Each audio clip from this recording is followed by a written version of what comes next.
ভাতিজা, আমি খুব অসহায়। আমি শুনছি আপনারা গরিবের খুব সাহায্য করেন। আমার এই রোগের লিগে আমার দুইটা মায়া আছে, আমি কোনো কাজ করতে পারি না। যে এখন আমার সংসারও চলে না, আমার মায়া দুই রোগ বাঁচাইতে পারি না, নিজেও চিকিৎসা করাইতে পারি না। ডাক্তার দেখাইছি, ডাক্তারে কইছে 1.5 লাখ টাকা লাগবো। না আমি বললাম অসহায় মানুষ, স্যার আমি কেমনে কী করি? আমার চলার মতন আমার ফোলান খাওয়াইতে পারি না ভাই। আল্লাহর রাস্তা আমার যদি একটু উপকার করতেন তো আমি ফোলান দুইটা মায়া দুইটা লিয়া আমি দিনে দেরি করে খাইয়া দিতে পারতাম। আপনার ছেলে মেয়ে নাই? আমার দুর্গা মায়া আছে খালি, আর ছেলে মেলে নেই। ছেলে নাই? জি না, আমি এই কৃষি কাম করি, খাইতাম বদলাম আমরা দিয়া। এই অবস্থা আমার আল্লাহ এই পঙ্গু করে গেছে। দেখেন কিচ্ছু নেই আমার, আমি খাই একবার। কাকা আমি একটু গাড়িটা স্ট্যান্ড করি। আমি তো কাকা কোনো ডক্টরও না, আমার কোনো হসপিটালও নাই। জি না, এখন সবাই ভাবে আমি মনে হয় ডক্টর অথবা আমার কোনো একটা ব্যক্তিগত হসপিটাল আছে, তাই না? জি এটা সবাই ভাবে, আসলে কিন্তু তা না। এখন এখানে আসে, অনেকে আসে, অনেক প্রবাসীরা টাকা পয়সা দেয়, আমি একটা ভিডিও বানাইয়া দিই। যেমন ধরেন আপনার এই অপারেশনটা করতে কত টাকা লাগবে? কেমন? 1.5 লাখ চাইছে ডাক্তার। 1.5 লক্ষ টাকা চাইছে। এখন 1.5 লক্ষ টাকা চাইলেও তো আমার পক্ষে দেওয়া সম্ভব না, তাই না? আপনি সাহায্য করবেন আমারে। এখন বিষয়টা হচ্ছে যে অনেক প্রবাসীরা আছেন যারা এরকম বৃদ্ধ বাপ চাচাগর পাশে দাঁড়ান, অনেক বৃদ্ধ মাও চাচিগর পাশে দাঁড়ান। এই পর্যন্ত এরকম ভিডিওর মাধ্যমে অনেকের চিকিৎসা হয়েছে, অনেকে আপনাদের জন্য দোয়া করছে। জি অনেক মানুষ অপারেশন করতে পারে না টাকার অভাবে, কিন্তু আপনারা যেই টাকাটা দিচ্ছেন ওই টাকার মাধ্যমে তারা অপারেশন করছে। এই যে বৃদ্ধ চাচা, ওনার শুধুমাত্র 2টা মেয়ে, একটা ছেলেও নাই। আগে উনি মানে এই কৃষি কাজগুলা করতো, এখন উনি ওনার এই যে মাজার জন্য কৃষি কাজটাও করতে পারে না। এখন ডাক্তাররা একটা রোগের নাম বইলা দিছে, কিন্তু ওই রোগের নামটা উনি বলতে পারতেছে না।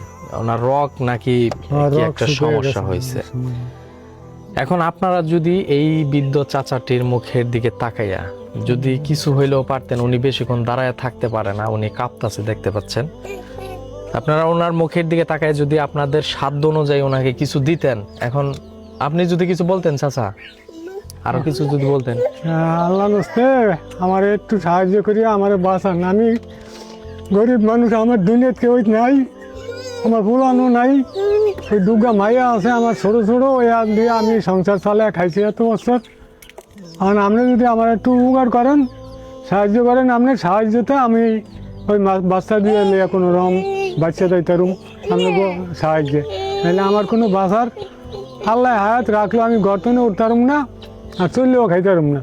যদি আপনাকে উছিলে, আপনার উছিলে দয়া হয়, তা আমার যদি একটু চিকিৎসা করতে দিতে আমি বাইরে নামিয়া ওই বাচ্চা 2টা খাওয়াইতারুম, নিজেও আল্লাহ খাওয়াইবো আমারে। এখন আমার আপনার কাছে আপনাকে যদি কেউ সাহায্যের হাত বাড়িয়ে দিতে চায়, সেক্ষেত্রে বিকাশ নাম্বার, নগদ নাম্বার এরকম আছে।